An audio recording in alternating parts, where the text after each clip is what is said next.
பரலோகத்தில் இருக்கிற பிதாவே, உங்கள் நாமம் ஆசீர்வாதப்படுவதாக. கோடி வந்து உங்களை ஆசீர்வாதிங்க பிதாவே. உணவோடு பார்த்தாரும் பிதாவே. இந்த பாடம் எடுத்து நன்றி பிதாவே. எங்கள் கன்னிகள் ஆசீர்வாதிங்க பிதாவே. இயேசுவின் நாமத்தினால் கேட்கிறேன். ஆமென்.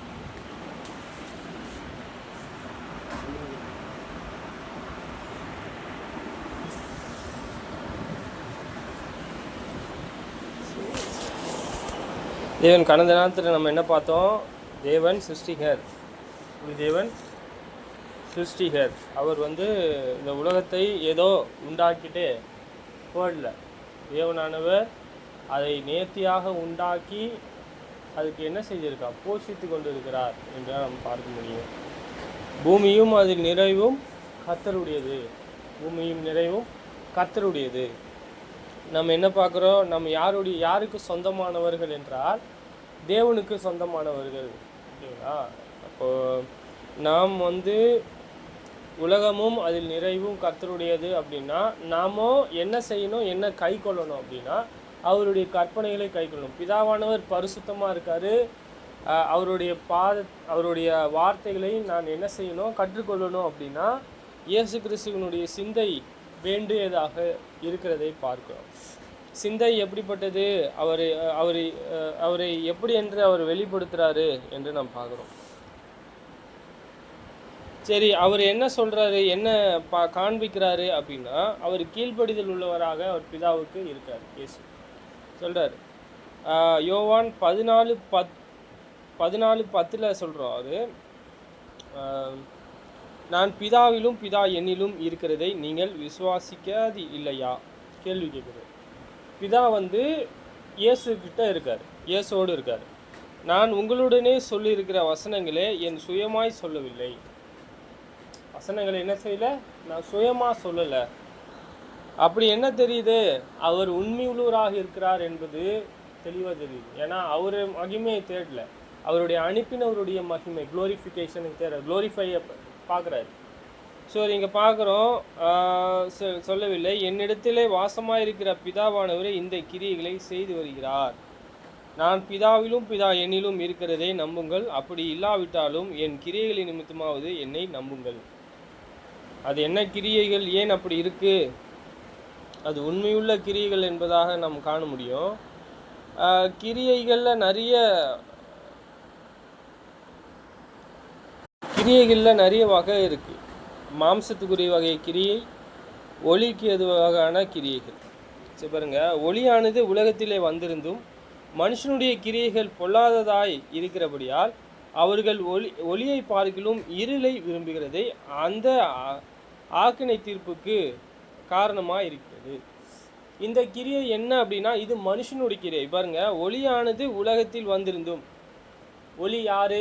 இந்த சூழ்நிலையில் இயேசு.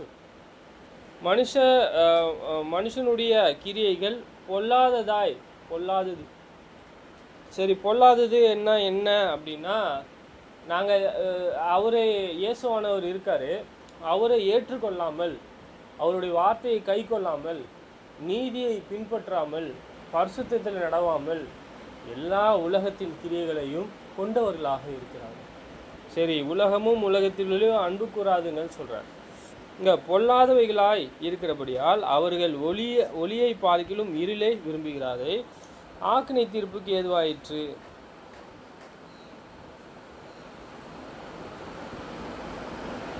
சரி, என்ன பண்ணணும் அப்படின்னா, அவங்க என்ன செய்யணும் அப்படின்னா, நீதிமொழிகளை நீங்கள் குறித்து நீங்கள் பார்த்தீங்க, படிச்சிங்க, நீதிமொழிகள் புஸ்தகத்தை வாசிக்கும் பொழுது நமக்கு ஞானம் பிறக்கக்கூடியதாக இருக்குங்க. பாருங்க, நீதிமொழிகள் 2:12 பார்க்கலாம். அதனாலே நீ துன்மார்க்கருடைய வழியையும், சரி, இங்கே துன்மார்க்கருடைய வழியை நாம் பின்தொடரக்கூடாது என்பதாக பார்க்குறோம். அதனாலே நீ துன்மார்க்கருடைய வழிகளையும் மாறுபாடு பேசுகிற மனுஷருக்கும் அந்தகார வழியில் நடக்க நீதி நெறிகளை விட்டு தீமை செய்ய மகிழ்ந்து துன்மார்க்கருடைய மாறுபாடுகளிலே களி கூறுகிறவர்களுக்கும் மாறுபாடான பாதைகளிலும் கோணலான வழிகளையும் நடக்கிறவர்களுக்கும் நீ தப்புவிக்கப்படுவாய். அவங்க என்ன செய்யல, அந்த தேவனுடைய வார்த்தையை அவங்க என்ன செய்யலை, அந்த வெளிச்சத்தை எடுத்துக்கூடாது. ஏன்னா பிரமாணத்தை அவர்கள் கை கொள்ளாமல் இருக்கிறார்கள். இங்கே சொல்கிறாரு எப்படிலாம் தப்பிக்கலாம். தேவனுடைய வார்த்தை என்ன செய்கிறது, அவங்கள மாறுபாடான வார்த்தையிலிருந்தும் தீமைகளிலிருந்தும் அது என்ன சொல்லுது, திருப்பி வழிநடத்தக்கூடியதாக இருக்கிறது. இங்கே பார்க்குறோம், மாறுபாடான பாதையிலும் கோணலான வழிகளையும் நடக்கிறவர்களுக்கும் நீ தப்புவிக்கப்படுவாய். ஏன்? இயேசுவானவருடைய வார்த்தை ஞானமாக இருக்கு. அந்த ஞானத்தை நீங்கள் காணும் பொழுது, இயேசுவை காணும் பொழுது நீங்கள் என்ன செய்யும் பொழுது, மாறுபாடான பாதைகளிலும் கோணலான வழிகளையும் நடக்கிறவர்களுக்கும் நீ தப்புவிக்கப்படுவாய்.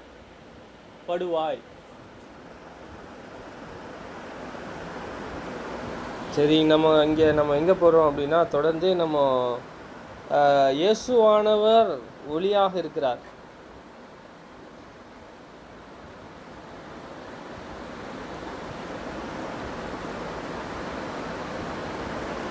சரி, யார் இங்கே தேவனிடத்தில் காணுகிறார், தேவனிடத்தில் வருகிறார் என்று இயேசுவே சொல்கிறார். யோவான் 3:21 சத்தியத்தின்படி செய்கிறவனே தன் கிரியைகள் தேவனுக்கு முன்பாக செவ்வைப்படுகிறார் என்று வெளியாகும்படிக்கு ஒளியினிடத்திலே வருகிறான் என்றார். யாரு? அவனுடைய கிரியைகள் சத்தியத்தின்படி செய்கிறவனே. யார் வருவான்? இப்போ யார் வரக்கூடியவனாக இருக்கிறான் அப்படின்னா, நம்ம இப்போ ஒன்று பேசிட்டு பிற்பாடு போயிட்டு அதை மாற்ற முயற்சி செய்கிறவர்களாக இல்லை. அப்போ யார் அப்படின்னா, என் கிரியைகளை நான் காண்றேன், தவறுன்னு தெரியுது, நான் மாற்றிக்கணும் இல்லையா? இங்கே பாருங்கள், சத்தியத்தின்படி செய்கிறவனே அவனுடைய கிரியைகளை கண்டிக்கத்தக்கதாக தேவனிடத்திலே வரக்கூடியவனாக இருக்கிறான். தன் கிரியைகள் தேவனுக்கு உள்ளாய் செய்யப்படுகிறார் என்று வெளியாகும்படிக்கு ஒளியினிடத்திலே வருகிறான் என்றார்.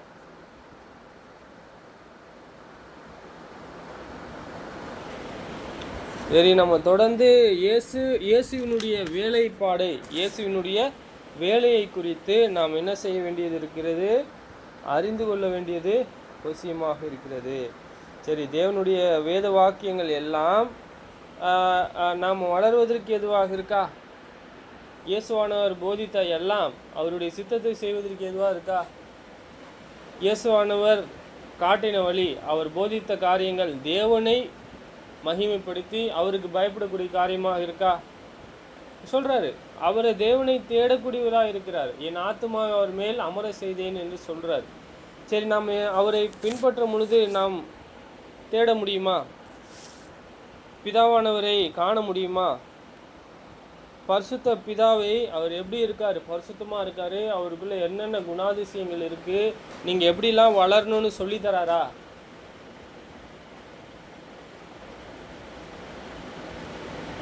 இங்கே நம்ம பார்க்குறோம், தேவனானவர் அவருடைய பரிசுத்த தீர்க்கதரிசியின் மூலமாக அப்போஸ்தலர்களுக்கு கொடுத்துருக்கார். இங்கே அவர்கள் பரிசுத்த அப்போஸ்தலர்கள் தேவ ஆவியினாலே என்ன செய்யப்பட்டாங்க, ஒவ்வொரு வேத வாக்கியங்களும் ஏவப்பட்டு பரிபூர்ண ஞானத்தை பெற்றுக்கொண்டார்கள். நம்ம கடந்த தினத்தில் பார்த்துருக்கோம். நமக்கே தேவன் அவைகளை தமது ஆவியினாலே வெளிப்படுத்தினார். அந்த ஆவியானவர் எல்லாவற்றையும் தேவனுடைய ஆழங்களையும் ஆராய்ந்திருக்கிறார். யார் இங்கே ஆராய்ந்திருக்கிறார்? பரிசுத்த ஆவியானவர். அவர் யார்? தேவனுடைய ஆழங்களையும் அறிந்திருக்காரா. அவர் நீளம், அகலம், உயரம், அன்புக்குரிய காரியங்களை நாம் அறிவதற்கு எதுவாக எபேசியர்களுக்கு சொல்லித்தராரு. சரிங்களா? இப்போது நம்ம என்ன பார்க்குறோம் அப்படின்னா, தேவனுடைய ஆழங்கள், அவர் எப்படிப்பட்டவர், அவருடைய குணாதிசயம் என்ன, யாருக்கு தெரியும்? இங்கே ஒருத்தர் ஆராய்ந்திருக்கார். தேவனுடைய ஆழங்களையும் ஆராய்ந்திருக்கிறார். புரியுதுங்களா? சரி, அவரு குறித்து நாம் ஜாக்கிரதையாக தான் நாம் பேச வேண்டியது. அவருக்கு விரோதமாக நாம் பேசும் பொழுது நாமே எப்படி செய்யக்கூடியவர்களாக இருக்கிறோம்? நமக்கு விரோதமாக இல்லை, அவருக்கு விரோதமாக பேசினா இம்மையிலும் சரியா மறுமையிலும் கிடையாது, மன்னிப்பு இல்லைன்ற.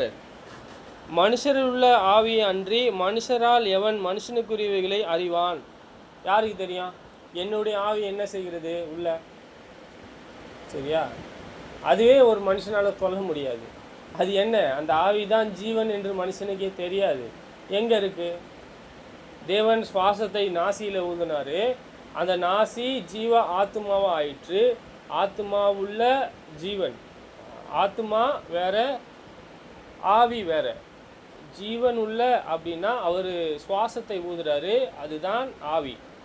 ஆவி வந்து என்னவா மாறுதுன்னா ஜீவனுள்ள ஆத்மாவாக மாறுது. அதுக்கு தான் என்ன இருக்குது? மனுஷனுக்கு மட்டும்தான் ஆத்மா இருக்குது. தேவனுடைய சாயல் என்ன? மனம், இருதயம், ஆத்மா. சரிங்களா? உள்ளான மனுஷன் இவன் தான். அப்போ இந்த மனுஷன் வந்து என்ன செய்ய போகிறான்? இந்த தேவனுடைய சாயலாக இருக்கிற மனுஷன், எல்லாருமே தேவனுடைய சாயலாக தான் இருக்கிறாங்க. அந்த மனுஷன் அவனுக்கு உள்ளான அந்த குவாலிட்டிஸ், குணாதிசயங்களை எப்படி அவன் அதிகமாக விருத்தியாக போகிறான் என்று நாம் பார்க்கணும். இவர் மனுஷருள்ள ஆவி அன்றி மனுஷரால் எவன் மனுஷனுக்குரியவைகளை அறிவான்? ஒருத்தரும் அறிய முடியாது. சரி, அப்படி போல தேவனுடைய ஆவி அன்றி ஒருவனும் தேவனுக்குரியவைகளை அறிய மாட்டான். யாராவது அறிய முடியுமா? தேவனுடைய வார்த்தை இது. தேவனானவர் அவருடைய பரிசுத்த ஆவியினாலே கொடுக்கப்பட்ட வார்த்தை, பரிசுத்த ஆவியினாலே அருளப்பட்ட வார்த்தை யார் அறிவா? தேவனுக்கு ஏற்றவர்கள் தான் அறிய முடியும்.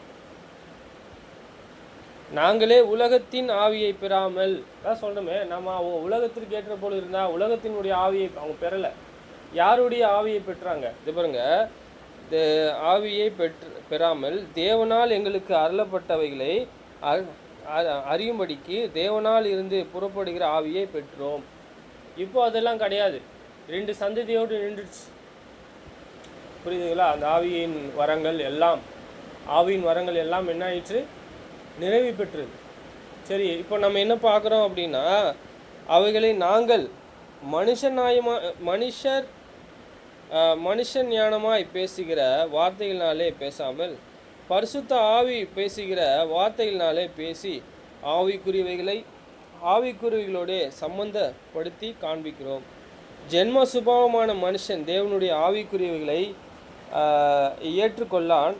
அவைகள் அவனுக்கு பைத்தியமாக தோன்றும். அவைகள் ஆவிக்கேற்ற பிரகாரமாக ஆராய்ந்து நிதானிக்கப்படுகிறதால் அவைகளை ஆராயவும் மாட்டான்.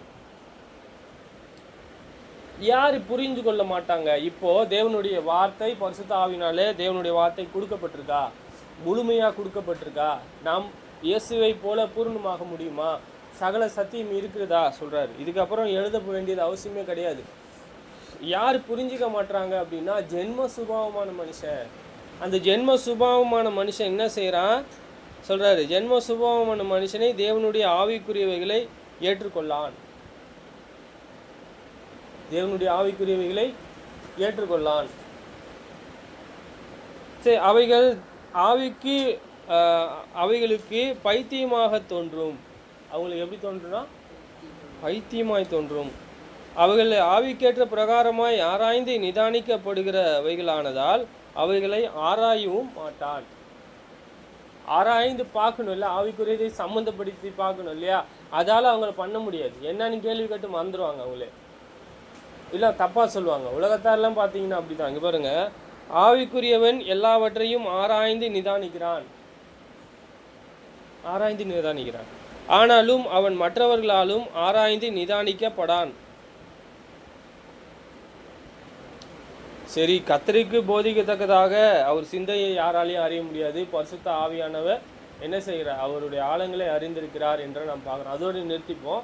ஏனால் நாம் அதிகமான விவரம் அவருடைய இருதயத்தை ஆராய்ந்து எப்படியெல்லாம் ஆராய்ந்தார், எப்படியெல்லாம் போதித்தார், எப்படிலாம் அவர் எங்கேருந்து எடுத்தார்?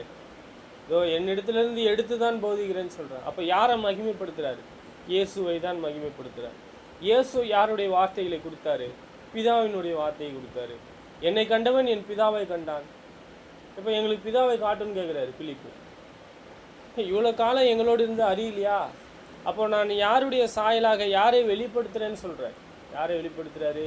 அவருடைய பிதாவை காண்பிக்கிறாரு. அவர் எவ்வளோ அன்புள்ளவராக இருக்கார், அவருடைய நீதியை சாந்தமுள்ளவராக இருக்கார், இதோ இரக்கமும் மனத்தாழ்மையும் உள்ளவனாக இருக்கிறேன்னு சொல்கிறார். இது எங்கேருந்து பெற்றுக்கொண்டார்? அவரை சிறு பிள்ளையிலேருந்து எப்படியாக வளர்த்தாங்க? சொல்கிறாரு, என் பிதாவுக்கு அடுத்தவைகளை நான் இருக்கணும்னு உங்களுக்கு தெரியாதா அப்படின்னு கேட்குறாரு. அப்படிதானே? இப்போது அவர் எங்கிருந்து வந்தார் என்றும் அவர் எங்கே போவார் என்றும் அறிந்திருக்கார். நான் எங்கே போகிறேன்? நான் அவருடைய பாதையை அறிந்தேனால் மெய்யாக எனக்கு முன்பு என்ன இருக்குது அப்படின்னா திறந்த வாசல் இருக்கிறது. அதை யார் பெற்றுக்கொள்வாள் என்றால் ஜெயம் கொள்கிறவன் எவனோ அவனுக்கு வெண்வஸ்திரம் தரிப்பிக்கப்படும். ஜெயம் கொள்கிறவன் எப்படி ஜெயம் கொள்கிறான்? இந்த உலகத்தை அவன் மேற்கொள்ளக்கூடியவனாக இருக்கிறான், மேற்கொள்கிறான். இந்த உலகம் வேணாம் அவங்களுக்கு, இந்த உலகம் அவங்களுக்கு வேணாம். இந்த மனுஷன்தான் இந்த உலகத்தின் மேல் பிரியமாக இருப்பாங்க இல்லையா? நாமும் மனுஷன்தான், இருந்தாலும் நாம் ஆவிக்குரியவர்களாக நிதானித்து ஆராய்ந்து பார்க்கக்கூடியவர்களாக இருக்கணும். அதுக்காக நம்ம யாரையும் அற்பமாகவோ அசால்ட்டாவோ எண்ணக்கூடாது. எல்லாரையும் நம்ம என்ன செய்ய வேண்டும்? கணத்திற்கு ஏதுவார்களாக நடத்தணும். எல்லாரையும் அன்பு கூறணும். எல்லாருக்கும் என்ன கணத்தை நாம் கொடுக்க வேண்டுமோ அது கண்டிப்பாக கொடுக்கணும். இல்லைனா நம்ம காண்கிற சகோதரத்திலே நம்ம அன்பு கூறாதவன் காணாத தேவனிடத்தில் எப்படி அன்பு கூறுவான்? புரியுதா? தேவனானவர் எப்படி சொல்லியிருக்காரு? நம்ம அவருடைய கற்பனைகளை எப்படி செய்யணும்? நம் சகோதரர்களை என்ன செய்யணும்? அன்பு கூற பழகணும். இது நீங்கள் நற்கிரியை செய்ய வேணும் அப்படின்னா அன்பு கூற பாருங்கள் ஃபஸ்ட்டு. அதுவே தேவனுடைய நன்மைகளை ஒன்று. புரியுதுங்களா? நற்கிரியை சோறு போடுறது மட்டும் நற்கிரியை கிடையாது சகோதரில். சோறு மட்டும் நன்மை கிடையாது. என்னது? உள்ளான மனுஷனிலே வளர்வதனை வளர்ப்பதற்கான ஒரு காரியத்தை ஒன்றும் என்ன செய்ய வேண்டும் என்றால் எந்த ஒரு குறையும் நிறையும் இல்லாமல் தொடர்ந்து நாம் செய்யக்கூடியவர்களாக இருக்கணும். புரியுதுங்களா? மத்தேயு 23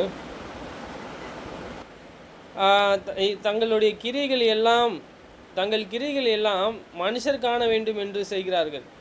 தங்கள் காப்பு நாடக்களை அகலமாக்கி தங்கள் வஸ்திரங்களை தொங்கல்களை பெரிதாக்கி விருந்துகளில் முதன்மையான இடங்களையும் ஜபாலயங்களிலே முதன்மையான ஆசனங்களையும் சந்தை வழிகளிலே வந்தனங்களையும் மனுஷரால் ரபி ரபி என்று அழைக்கப்படுவதையும் விரும்புகிறார்கள். நீங்களோ ரபி என்று அழைக்கப்படாதிருங்கள். கிறிஸ்து ஒருவரே உங்களுக்கு போதகராக இருக்கிறார். நீங்கள் எல்லோரும் சகோதரராக இருக்கிறீர்கள். சரி, நம்ம இங்கே என்ன பார்க்குறோம் அப்படின்னா இங்கே மனுஷனை பிரியப்படுத்தணும்னு சொல்லலை. இங்கே என்ன பார்க்குறாரு? தங்கள் கிரியைகளை எல்லாம் என்ன செய்யணும்? மனுஷர் பார்க்கணும், என்னை உயர்வாக கருதணும்னு நம்ம பண்ணவே கூடாது. நம்ம என்ன செய்யணும்? அவங்களுக்கு நன்மை செய்யணும். எப்படியாவது நம்ம அவங்களுக்கு நன்மை செய்யணும். நன்மை செய்யக்கூடியவர்களாகத்தான் நாம் உருவாக்கப்பட்டிருக்கோம், சிருஷ்டிக்கப்பட்டிருக்கோம். சரி, இங்கே வந்து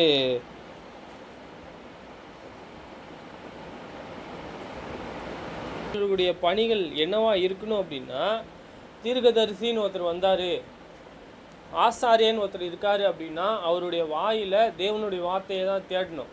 அது பிரமாணம் அவர்களுக்கு. ஆனால் அவர்கள் என்ன செய்கிறாங்க அப்படின்னா மனுஷனுடைய கற்பனையை உபதேசமாக போதித்து அதில் தேவனானவர் சொல்லப்பட்ட நீதி, இரக்கம், விசேஷித்த கற்பனைகளை விட்டுட்டு அவங்க என்ன சொல்கிறாரு? தொங்கலை பெருசாக்குறாங்க, சந்தவெளியில் வந்தனத்தை எதிர்பார்க்குறாங்க, மோசையினுடைய ஆசனத்தை எதிர்பார்க்குறாங்க. இங்கே என்ன செய்யணும்? நாம் அவருடைய இரக்கத்தையும் அன்பையும் பரிசுத்தத்தையும் நீடிய பொறுமையும் எவ்வளோ பெரிய விலையேற பெற்ற அந்த வேத வாக்கியங்களை எல்லாம் நான் என்ன செய்யணும்? முதலாவது நான் கை கொள்ளணும், கை கொண்டு நான் போதிக்கணும், அதுக்கு முயற்சி செய்யணும். சரி, நான் முயற்சி செய்கிறேன்னா என்னிடத்தில் எவ்வளோ இடரல் உண்டு, எத்தனை இடரல் இருக்கும் பார்க்குறீங்க? சரியா? அப்போது எவ்வளோ அதிகமான பாவங்கள் உண்டு இருந்தால் அது மாற்றிக்கணும். தேவனென்று மகிமைப்படுத்தணும். அவர் என்னை கடிந்து கொள்வதற்காக நான் அவருடைய வேத வாக்கியத்தை அறிந்து கொள்ளணும். அது என்ன இருதயம்? நம்ம பார்த்தோம் யோவான், இங்கே பார்ப்போம் யோவான், அப்புறம் பார்ப்போம். முன்பாக என் ஜனங்கள் பேரில் உண்டாயிருந்து உன் வார்த்தைகளை கேட்கிறார்கள், ஆனாலும் அவர்களிடத்தின்படி செய்கிறதில்லை. அவர்கள் தங்கள் வாயினாலே இன்பமாய் பேசுகிறார்கள். அவங்க என்ன சொல்கிறாங்களாம்? இன்பமாக பேசுகிறாங்களாம் வாயில். ஆனால் தேவனிடத்திலே அவருடைய இருதயத்திற்கு கிட்ட சேரல நம்ம பார்த்தோம். அவர்கள் இருதயமோ பெருமை பொருளாசையை பின்பற்றி போகிறது. எதுக்கு போகிறாங்களா அவங்க? பொருளாசை, பண ஆசையில் என்ன செய்கிறாங்களா? பின்பற்றி போகிறாங்களாம். இங்கே பாருங்கள், அவங்க என்ன செய்கிறாங்க? வாயினாலே அவங்க கிட்ட சேர்றாங்க, ஆனால் அவங்களுடைய இருதயமோ தூரமாக இருக்குன்றது இயேசுவானவர் அவர்கள் சொல்கிறார்.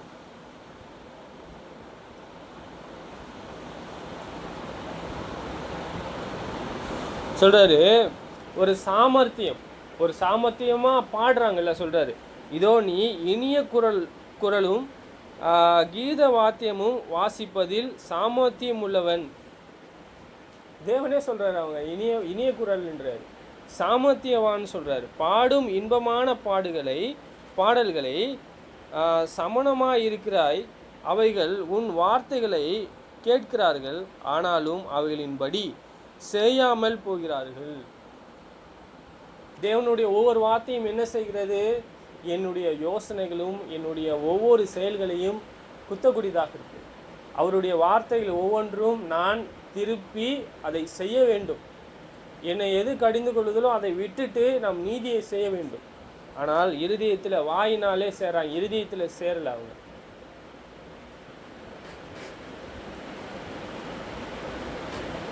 இதோ அது வருகிறது, அது வருகையில் தங்கள் நடுவிலே ஒரு தீர்க்கதரிசி இருந்தால் என்று அறிந்து கொள்வார்கள் என்றார்.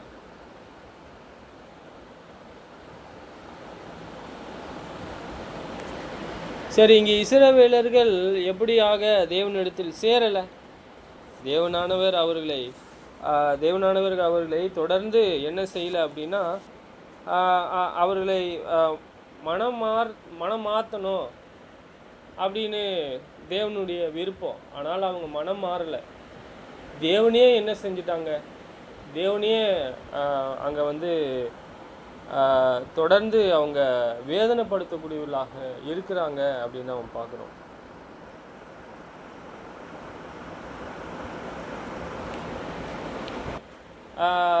ரொம்ப அதிகமாக வேதனைப்படுத்தக்கூடிய காரியங்கள் தான் இஸ்ரவேலர்கள் எல்லாரும் செஞ்சது.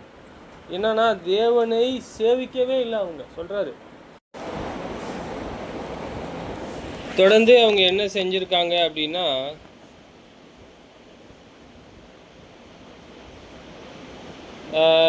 ஆகையால் என்னை நோக்கி பாராதீங்கள், என் ஜனமாகிய குமாரத்தி பாழாய் போனது நிமித்தம் மனக்கசந்து அழுவேன், எனக்கு ஆறுதல் சொல்ல வராதீங்கள் என்கிறேன்.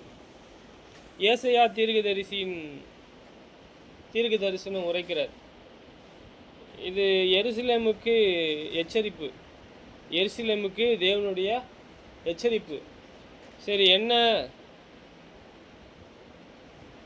அவங்களுடைய கிரியைகளான எப்படி இருக்கிறது, அவங்களுடைய கிரியைகள் எப்படிப்பட்டது என்று சொல்கிறாரு. அவங்களுக்கு உள்ள எல்லா ராஜாக்களும் என்னவா இருக்கிறாங்க அப்படின்னா, மோசப்பட்ட இருதயம் உள்ளதாக இருக்கிறாங்க. இங்கே சொல்கிறாரு, உன் அதிபதிகள் எல்லோரும் ஏகமாய் ஓடி அலைந்தும் வில்வீரரில் கட்டப்படுகிறார்கள், உன்னில் அகப்பட்ட யாவரும் தூரத்திற்கு ஓடியும் ஏகமாய் கட்டப்படுகிறார்கள். ஆகையால் என்னை நோக்கி பாராதீங்கள், என் ஜனமாகிய குமாரத்தி பாழாய் போகிறது நிமித்தமும் மனக்கசந்து அழுவேன், எனக்கு ஆறுதல் சொல்ல வராதீங்கள் என்கிறேன். தீர்க்கதரிசியை குறித்து நம்ம என்ன பார்க்குறோம் அப்படின்னா, தேவனுடைய வார்த்தை இருக்குது அப்படின்னா, அந்த தேவனுடைய வார்த்தையானது சொல்லப்படுது. அவங்களுக்கு ஒரு என்ன செய்கிறாங்க, அவங்களை குறித்து எல்லாரும் என்ன செய்ய போகிறாங்க அப்படின்னா, வில்வரினால் கட்டப்படுகிறாங்க. இங்கே அங்கே அகப்படுறாங்க. இங்கே பாருங்க, உன் அதிபதிகள் எல்லோரும் ஏகமாய் ஓடி அலைந்தும் வில்வீரரில் கட்டப்படுகிறார்கள். இங்கே ஏதோ அவங்களுக்கு பிரச்சனை. அவங்க என்ன செய்கிறாங்க, அங்கே ஏதோ பிரச்சனை. ஆனால் இந்த பிரச்சனை நிமித்தமாக என்ன செய்வாங்க அப்படின்னா, கொஞ்சம் தேவனை சேவிப்பாங்க. ஏன்னா சோதனை அவங்களுக்கு, ஏன்னா அவங்களை விட்டானா மேற்கொண்டுருவாங்க. தொடர்ந்து அவர் என்ன செய்யலை அப்படின்னா, அவங்களுடைய இருதயம் அப்படியே இருக்காது. என்ன செய்வாங்க, அந்த சோதனை இருக்கிற வரையும் அவங்களுக்கு சேவிப்பாங்க.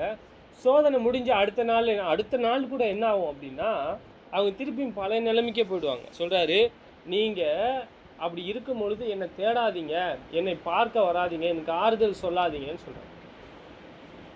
இப்போ தேவனுடைய வார்த்தை யார் இடத்துல காணப்படும்? யார் இடத்துல காணப்படும்? இங்கே தீர்க்கதரிசி மூலமாக தீர்க்கதரிசிக்கு காணப்படும். ஏன் இங்கே தீர்க்கதரிசி ஏசையா இருக்கார், ஏசையா தீர்க்கதரிசி காணப்படும். ஆனால் இங்கே வராதிங்கன்னு சொல்கிறேன். ஏன்? அவங்ககிட்ட சொல்லிய ஒரு பிரயோஜனமே இல்லை. தேவனுடைய வார்த்தையை அவங்க கை கொள்ளலை. அவங்க எப்படி இருந்தாங்க? எசேக்கியேல் புஸ்தகத்தில் நம்ம படித்தோம் இல்லையா, அவங்க எப்படி இருக்கிறாங்கன்னு.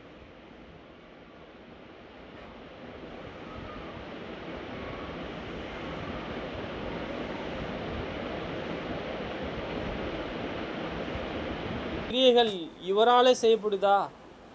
சரி, செய்யப்பட்டிருந்தாலும், இவரால் செய்யப்பட்டிருந்தாலும் இது பிதாவானவர் அவருக்கு கொடுத்த ஒரு மிகப்பெரிய அற்புதம், அடையாளம். ஏனால் தேவனிடத்தில் வந்திருக்கார். இவர் 25 நாம் பார்க்கும் பொழுது தேவன் மேலே எப்படி நாம் பயப்படணும், தேவனுக்கு எப்படி பயப்படணும் அப்படின்னு சொல்லி தொடர்ந்து சொல்லி கொண்டு வரார்.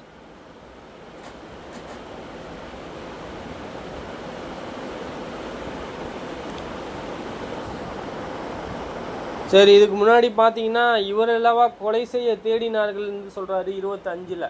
அப்போ அவங்களே ஒத்துக்கினாங்க, இவர் தான் கொலை செய்ய தேடினாங்க அப்படின்னு. சரி, அநேகர் அவர்களிடத்தில் எப்படி இருந்தாங்கன்னா, இவன் என்ன தாராளமாய் பேசுகிறானே, ஒருவனும் இவனுக்கு இப்படி பேசக்கூடாதுன்ட்டு எதுவுமே சொல்லலையேன்னு சொல்கிறாங்க. இதோ இவன் தாராளமாய் பேசுகிறானே, ஒருவனும் இவனுக்கு ஒன்றும் சொல்லுகிறது இல்லையே, மெய்யாக இவன் கிறிஸ்து தானா என்று அதிகாரிகள் நிச்சயமாக அறிந்து இருக்கிறார்களே.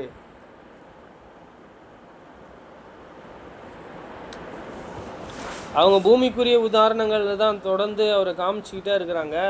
ஆனால் அவர் யார்? ஆவிக்குரிய ஒருவராக இருக்கார். அவர் எங்கேருந்து வந்தாருன்னு தெரியும், அவர் எங்கே போகிறேன்னு அவருக்கே சொல்கிறார்.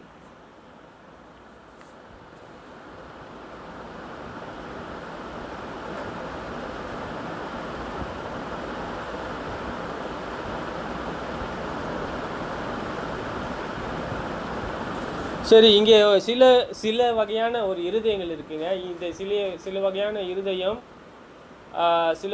இருதயம் இருக்குது. அது எப்படி இருக்குன்னா, அதை அவருடைய விருப்பத்தோடு அவருடைய வேத வாக்கியங்களை கேட்குறவங்களும் இருக்கிறாங்க. பாருங்கள், தாவீதோடனே அவரை ஆண்டவர் என்று சொல்லியிருக்க அவனுக்கு அவர் குமாரனாக இருப்பது எப்பொழுது அப்படி என்றார்கள். அநேகர் ஜனங்கள் அவருடைய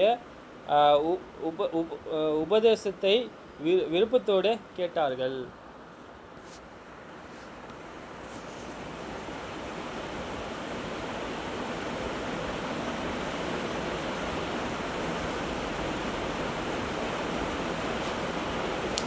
சரி, இங்கே மத்தேயு புஸ்தகத்திலையும் இந்த கேள்வி கேட்குறாங்க. மத்தேயு 22:41 சொல்கிற 41-45 அதே தான் திருப்பி கூடி வந்திருக்கும்போது பரிசேயர்கள் கேட்குறாங்க, இயேசு யாருடைய குமாரன்? இயேசு அவர்களை நோக்கி கிறிஸ்துவை குறித்து நீங்கள் என்ன நினைக்கிறீர்கள் என்று கேட்டாங்க. அவர் யாருடைய குமாரன் என்று கேட்டார்கள். அவர் தாவீதின் குமாரன் என்றார்கள். அதற்கு அவர், அப்படியானால் தாவீது பரிசுத்த ஆவியினாலே அவரை ஆண்டவர் என்று சொல்லியிருக்கிறது எப்படி?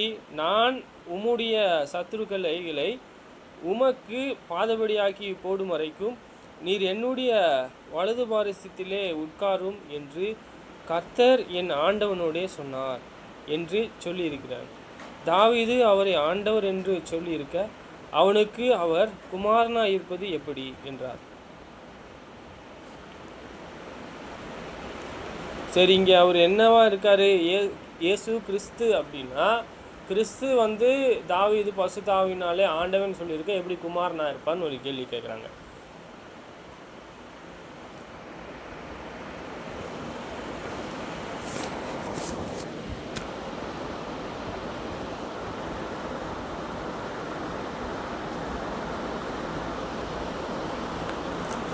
நீதிமொழிகள் புஸ்தகம்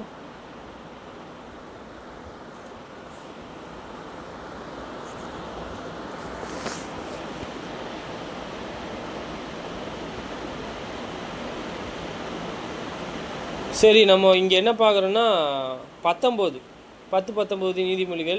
சொற்களின் மிகுதியால் பாவம் இராமல் போகாது, தன் உதடுகளை அடக்கிறவனோ புத்திமான். நீதிமானுடைய நாவு சுத்தவெள்ளி, துன்மார்க்குடைய மனம் அற்ப விலையும் பெறாது. சரி, நம்ம பார்க்குறோம் இயேசுனுடைய நீதி தேவனுக்கு பிரியமாக இருந்தது. பரிசேயர்களுடைய நீதி தேவனுக்கு பிரியமாக இல்லை, இயேசுக்கே பிரியமாக இல்லை. ஏன்னா அவர் பிதாவை மகிமைப்படுத்தணும்னு நினைக்கிறார், பிரமாணத்தின்படி செய்யணும்னு நினைக்கிறார், அவனை இல்லைன்றார். நான் இங்கே பார்க்குறோம். இது நமக்கு என்ன ஒரு எச்சரிப்பு அப்படின்னா, சொற்களின் மிகுதியால் பாவம் இராமல் போகாது. ஆனால் நம்ம பேசுவது நிதானமாக இருக்கணும். தன் உதடுகளை அடக்குகிறவனோ புத்திமான். பேசும் பொழுது தாமதமாக பேசணும், யோசிக்கணும். நம் பாவத்தை செய்யாதபடிக்கு நம்ம உத்தரவு கொடுக்கணும். சிலர் நீதிமானுடைய நாவுனா நாக்கு, நீதிமானுடைய நாக்கு சுத்த வெள்ளின்றார், சுத்தமான வெள்ளின்றார். துன்மார்க்குடைய மனம் அற்ப விலையும் பெறாது.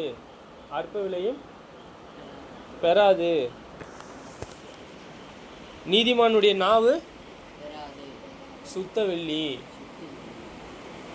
துன்மார்க்குடைய மனம் அற்ப விலையும் பெறாது. சரி, இங்கே பாருங்க. நீதிமானுடைய உதடுகள் அநேகரை போஷிக்கும், மூடரே மதியினத்தினால் மாளுவார்கள். கர்த்தரின் ஆசீர்வாதமே ஐஸ்வர்யத்தை தரும், அதோடு அவர்கள்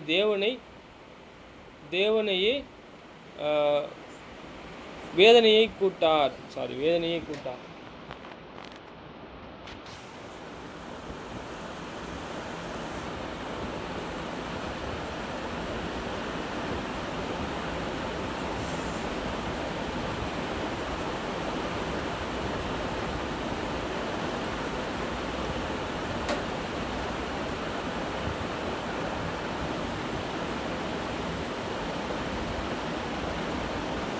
சரி, ஆதியாகம புஸ்தகம் பார்த்துட்டு நம்ம முடிச்சிருவோம். 17:9-12. பின்னும் தேவன் ஆபிரகாமை நோக்கி, இப்பொழுதே நீயும் உனக்கு பின் தலைமுறையுமாக வரும் உன் சந்ததியும் உன் உடன்படிக்கை கைக்கொள்ளுங்கள். எனக்கும் உனக்கும் என்றென்றைக்கும் பின் வரும் உன் சந்ததிக்கும் நடுவே உன்னோடு இருக்கிறதும் நீங்கள் கைக்கொள்ள வேண்டியதுமான என் உடன்படிக்கை என்னவென்றால், உங்களுக்குள் பிறக்கும் சகல ஆண் பிள்ளைகளும் விருத்த சேதனம் பண்ணப்பட வேண்டும். உங்கள் நுனித்தோலின் மாம்சத்தை விருத்த சேதனம் பண்ணி கடவீர்கள். அது எனக்கும் உங்களுக்கும் உள்ளே உடன்படிக்கைக்கு அடையாளமாயிருக்கும். உங்களிலே தலைமுறையுமாக பிறக்கும் ஆண் பிள்ளைகள் எல்லாம் எட்டாம் நாளிலே விருத்த சேதனம் பண்ணப்பட வேண்டும். வீட்டிலே பிறந்த பிள்ளையும் உன் வித்து இல்லாத அந்நிய பிள்ளையில் பணத்திற்கு கொல்லப்பட்ட எந்த பிள்ளையும் அப்படியே விருத்த சேதனம் பண்ண வேண்டும். சரி, இங்கே என்ன அப்படின்னா, இங்கே ஆபிரகாமுக்கு அவர் வாழ்ந்த அந்த சூழ்நிலையில் தேவனானவர் அழைத்தார், அவருக்கு ஒரு உடன்படிக்கை பண்ணார். அவர் அந்த உடன்படிக்கை கீழாக நடந்தார். மோசே வாழ்ந்தார், மோசைக்கு தேவனான் ஒரு உடன்படிக்கை கொடுத்தாரு. அந்த மோசையினுடைய 613 கட்டளையில் அவர் வாழணும். நாம் இயேசு கிறிஸ்துவை அறிந்திருக்கிறோம், இயேசு கிறிஸ்துவனுடைய உடன்படிக்கை கீழ்பட்டு இருக்கிறோம், கீழ்ப்பட போகிறோம். நாம் என்ன செய்யணும்? அவருக்கு பிரியப்படுத்தணும், பிதாவை கனம் செய்யணும், அவருடைய வேத வாக்கியங்களை கை கொள்ளணும். அன்பாக இருக்கிறேன்னா என்னுடைய வார்த்தைகளை கை கொள்ளணும்னு சொல்லுவேன். அன்பு இல்லை அப்படின்னா என்ன செய்யணும்? நான் அன்பு கூறல அப்படின்னா அவருடைய வார்த்தையை நான் கை கொள்ள வேண்டியதில்லை. நம்ம என்ன செய்யணும் அப்படின்னா, இப்படியும் ஒரு கால் அப்படியும் ஒரு கால் இருக்கக்கூடாது. இரு மனம் உள்ளவன் என்ன செய்கிறான்? தன் வழியில் எல்லாம் நிலையற்றவனாக இருக்கிறான். நம்ம என்ன செய்யணும் அப்படின்னா, நம்ம ஏதாவது ஒரு செய்யணும். குளிராவாது இருக்கணும், அனலாவாது இருக்கணும். ஒன்று தேவனை பிரியப்படுத்தணும்னா தேவனை பிரியப்படுத்தணும், பாகாலை பிரியப்படுத்தணும்னா பாகாலை பிரியப்படுத்தணும். எந்த மட்டும் நீங்கள் குந்தி நடப்பீங்கன்னு கேட்குறாரு. தீர்க்கதரிசி. என்ன செய்கிறாங்க அவங்க? பாகால் தேவனால் பாகாலை வழிபடு, இஸ்ரவேலின் பரிசுத்தர் தேவனா இஸ்ரவேலின் பரிசுத்தரை வழிபடு. அப்போ தேவன்தான் பெரியவர் என்பதை நம்ம எவ்வளோ பார்க்காம இருந்துருவோம். அவர் எப்படி ஞானமாக இந்த உலகத்தை உண்டாக்கினார் பார்த்தோம்ல. அவர் எவ்வளோ பெரிய தேவன். இந்த தீவுகளை ஒரு அணுவை போல் தூக்குறான்னு நம்ம பார்த்தோம் இல்லையா? இதெல்லாம் யாருக்கு தெரியாது? யாருக்கு தெரியாது? தேவனை மகிமைப்படுத்தாதவர்களுக்கு தெரியவே தெரியாது. தேவனை மகிமைப்படுத்தக்கூடியவர்கள் தான் தேவனை எப்படியாக பிரியப்படுத்தணும், அவருக்கு கை கொள்ளணும்னு தெரியும். ஜெபம் செய்வோமா? ஜீவன் அவர் ஜெபம் செய்து தம்பியாக கேட்டுக்கொள்கிறேன்.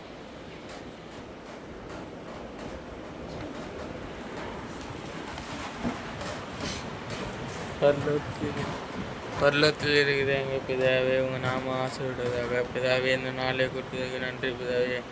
பிதாவே, உடுப்பு உணவு கொடுத்ததுக்கு நன்றி பிதாவே. கூடி வந்த யாரையும் ஆசீர்வதிங்க பிதாவே.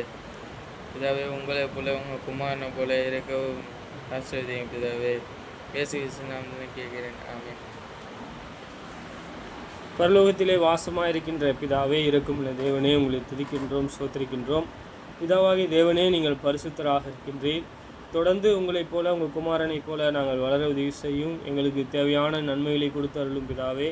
பிதாவாகிய தேவனே, நாங்கள் உங்களுக்கு பயப்படக்கூடிய பயத்தை அறிந்து கொள்ள நாங்கள் தொடர்ந்து பிதாவே உங்கள் கற்பனைகளை கைக்கொள்ள எங்களுக்கு உதவி செய்யும். கூடி வந்த சகோதரர்களை சகோதரி ஆசீர்வதியும். உங்களுடைய நாமம் மையப்படுவதாக. உங்கள் தயவு ஒத்தாசை எங்களோடு இருக்கும்படியாக செய்கின்றோம். சோதனையிலிருந்து ரட்சியும் பிதாவே. தொடர்ந்து எங்களை ஆசீர்வதியும். உங்கள் குமாரன் இயேசுவின் நாமத்தினாலே கேட்கின்றோம் பிதாவே. சோத்திரம்.